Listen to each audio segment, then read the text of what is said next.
cours des derniers jours, les déclarations d'une parlementaire marocaine relayant et amplifiant l'idée d'une prétendue indépendance de la Kabylie ont suscité une intense vague de réactions et d'analyses dans l'espace politique et médiatique maghrébin.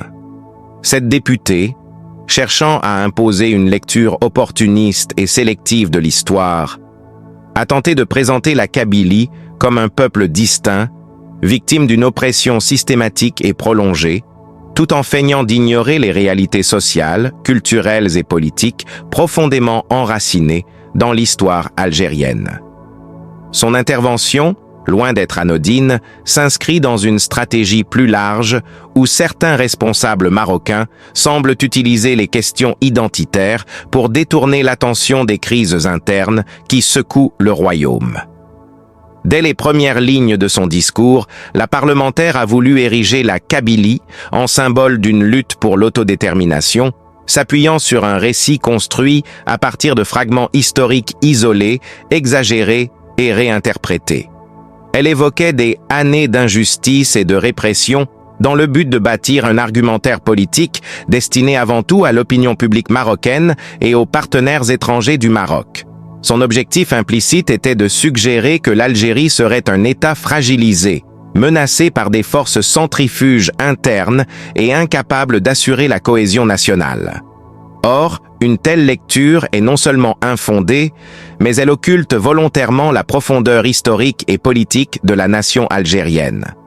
L'Algérie moderne, en tant qu'État territorialement défini, s'est structurée sous la période coloniale française. Bien que la colonisation ait imposé une domination brutale, elle a également délimité un territoire vaste, cohérent et administrativement unifié. Après l'indépendance en 1962, cette configuration est devenue le socle d'une nation consolidée autour d'un projet politique clair: préserver l'unité nationale tout en valorisant la diversité culturelle. La Kabylie, loin d'être une entité marginalisée ou détachée, fut au contraire un épicentre de la résistance anticoloniale et un vivier de leaders, de militants et de penseurs ayant façonné l'âme du combat pour l'indépendance. Affirmer que la Kabylie constitue un peuple distinct cherchant l'indépendance revient non seulement à falsifier l'histoire, mais aussi à ignorer des décennies de participation active et volontaire de cette région dans la construction de l'État algérien.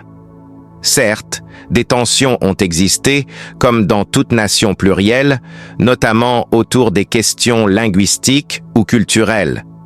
Cependant, ces moments de débat témoignent du dynamisme d'une société diverse, où les expressions identitaires se manifestent dans le cadre d'un espace national partagé et non d'une volonté sécessionniste.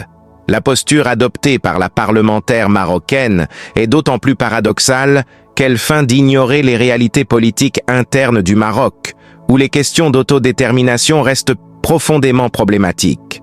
Si son objectif était réellement de défendre le droit des peuples, elle aurait dû commencer par évoquer la situation du Sahara occidental.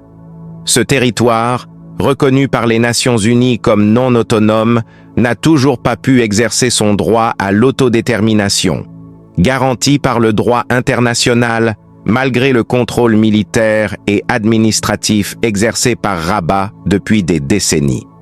Le Maroc, en imposant son autorité sur cette région et en marginalisant sa population, illustre l'incohérence de ses prises de position extérieures. Le Rif, autre exemple frappant, témoigne également des difficultés marocaines à gérer sa diversité. Entre 1921 et 1926, la République du Rif, dirigée par Abdelkarim Al-Khattabi, a tenté de s'affirmer politiquement, mais a été écrasée par une coalition espagnole et française avec l'accord implicite du pouvoir marocain de l'époque. Aujourd'hui encore, cette région porte les cicatrices de ce passé. Marginalisation économique, sous-développement, répression et arrestation massive lors de mouvements sociaux pacifiques. Comment, dans ce contexte, le Maroc peut-il prétendre défendre l'autodétermination ailleurs, alors qu'il refuse de l'appliquer à son propre territoire? L'Algérie, au contraire, demeure un pays profondément unifié.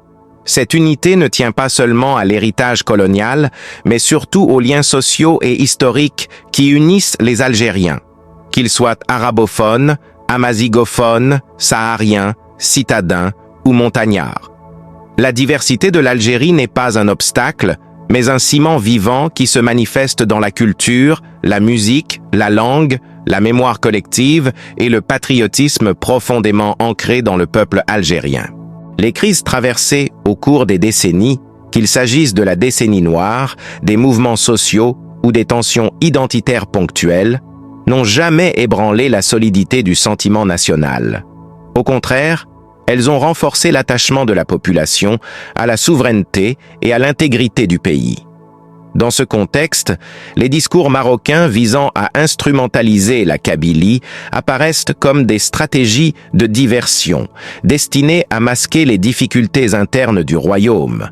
Tensions sociales, mécontentement populaire, crise économique latente, problèmes structurels de gouvernance et surtout le conflit autour du Sahara occidental.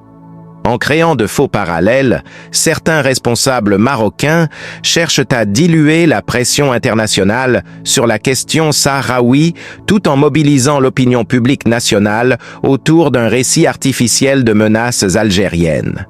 Pourtant, la réalité dépasse largement ces constructions politiques. L'Algérie a conservé une cohérence territoriale stable depuis plus d'un siècle et demi.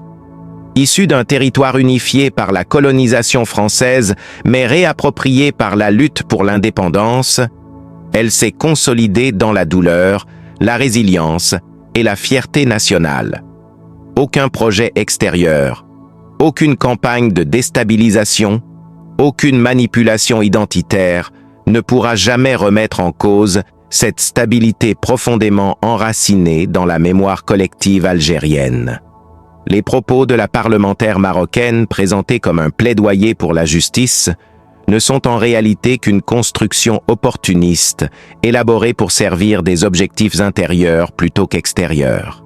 L'Algérie, au-delà des fantasmes nourris par certains cercles marocains, demeure un État profondément unifié.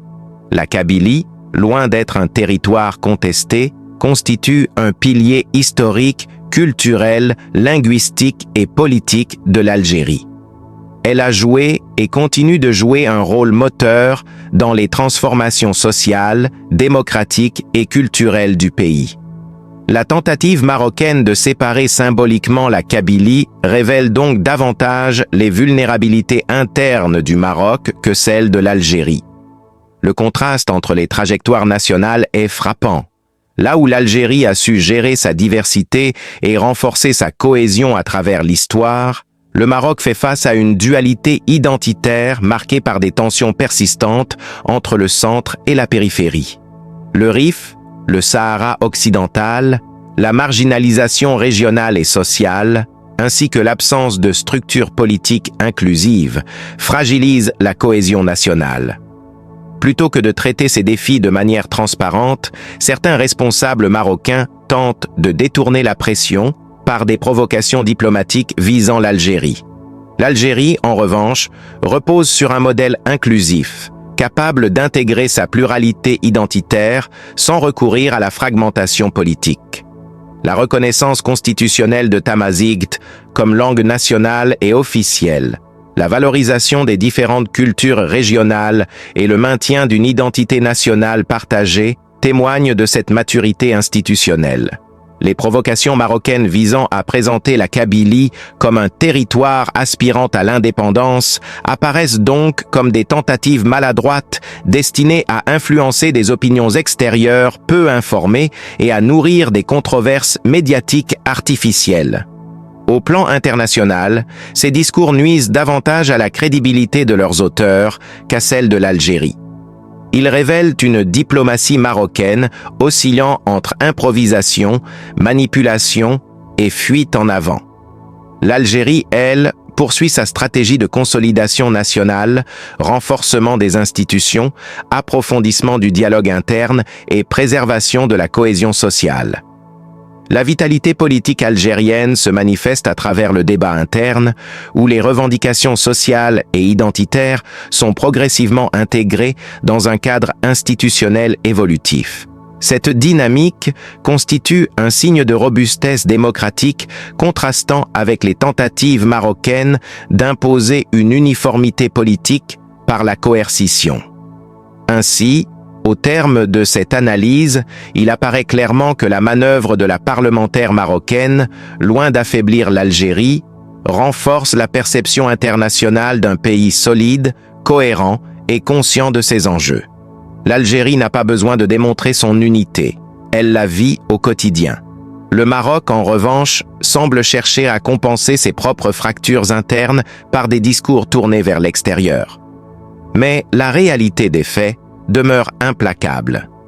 L'Algérie est une nation unie et souveraine, tandis que le Maroc porte encore les stigmates d'un passé colonial complexe, d'un présent rempli de tensions internes et d'un avenir incertain, tant que la question du Sahara occidental n'est pas résolue conformément au droit international.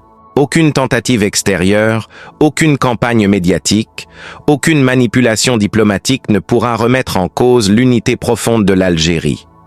La Kabylie continuera de jouer son rôle historique dans le développement du pays, tandis que les discours visant à la séparer de son cadre national s'effriteront face à la solidité des liens qui unissent les Algériens. Le Maroc, s'il souhaite réellement s'inscrire dans une dynamique régionale constructive, devra reconnaître que la stabilité ne se bâtit pas sur l'ingérence, mais sur le respect mutuel, la reconnaissance des droits des peuples et la transparence politique. Tant que cette prise de conscience n'aura pas lieu, les provocations continueront, mais elles resteront sans effet sur une Algérie forte, résiliente et indestructiblement unie.